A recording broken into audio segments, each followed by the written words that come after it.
NESARA, GESARA, Global Reset explained. Could all of the debt in the world really be forgiven in a giant global reset? I'm a former investment professional who used to advise portfolio managers at Merrill Lynch and Morgan Stanley. And today I'm going to explain how a theory that proposes to do just that would work in practice.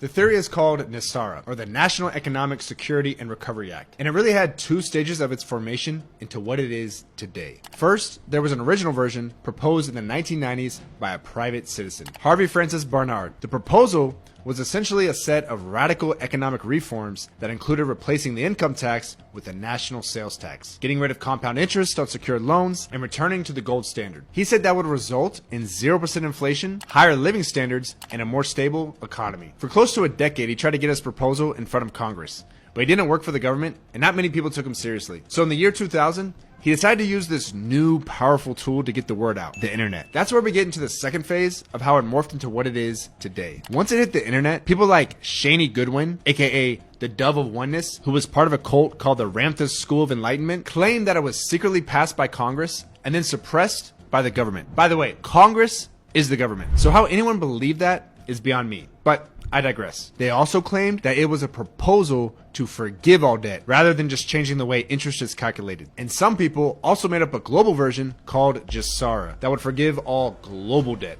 rather than just in the US. There are all kinds of offshoots of this, like that all currencies would then trade one for one and so forth and so on. A lot of these have been the basis for investment scams, including one that the Dove of Oneness was a part of, called Omega Trust. So while the idea that it was secretly passed by Congress is a complete conspiracy theory and has no merit, we can still look at the real and fake proposals from an economic and investment perspective to see what their impact would be. So let's start with Barnard's original proposals to replace the income tax with a national sales tax, outlaw compound interest, and return to the gold standard. Well, some of these things have been tried in other places, and in general, I'd call them radical, but not completely crazy. The UAE, for example, does not have a personal income tax and generally has some of the lowest taxes in the world. However, vast oil wealth makes that somewhat of a unique situation that wouldn't be able to be repeated in most of the world. Earlier this year in the US, the Republicans actually had a similar proposal. They wanted to get rid of a bunch of taxes, including the income tax, and replace them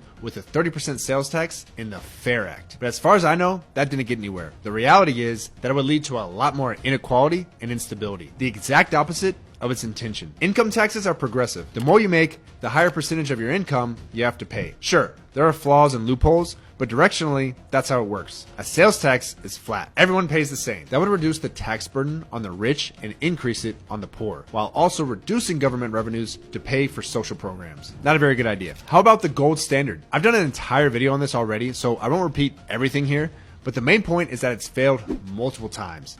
It's a flawed policy, and there's a reason no country uses it anymore. Yes, no country uses the gold standard. A lot of people don't understand that. On the gold standard, you give up your flexibility to manage your monetary policy, which makes hyperinflation and Great Depressions much more likely in the event of something like, I don't know, a war or pandemic that requires a lot of government spending. Terrible idea, never ever gonna happen. So on the abolishment of compound interest, I think the idea there was that it's a lot harder to get out of debt when you have to pay interest on your interest. Eliminating the compounding of interest on certain debts would help with that. I think there's merit to that theory, but the reality is that the interest charged on credit card, mortgage, or any other debt is a calculated risk by the lender. If the interest didn't compound, interest rates would just go up so they could collect the same amount either way. There are some countries that don't allow any interest on debt since it's prohibited by Islamic law, but that usually works out one of two ways. Either no one has any access to any loans to grow their businesses, buy homes, or anything else without being politically connected and giving the government a say in what they do with the money, or the banks just get around the inability to charge interest in other ways. Sometimes they make up for it in higher fees, or sometimes they'll loan you $1,000 and say, you owe us $1,100 on X date. One way or another,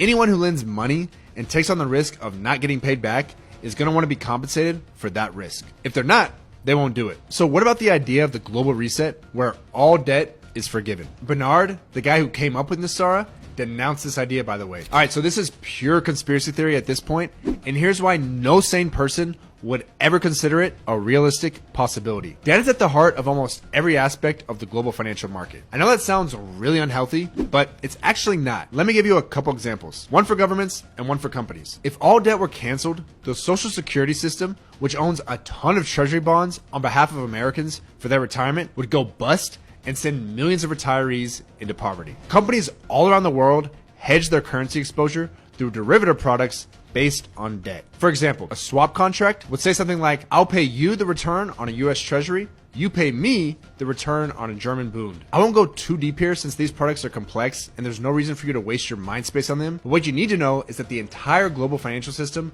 relies on versions of these to function normally. Canceling all debt, either in the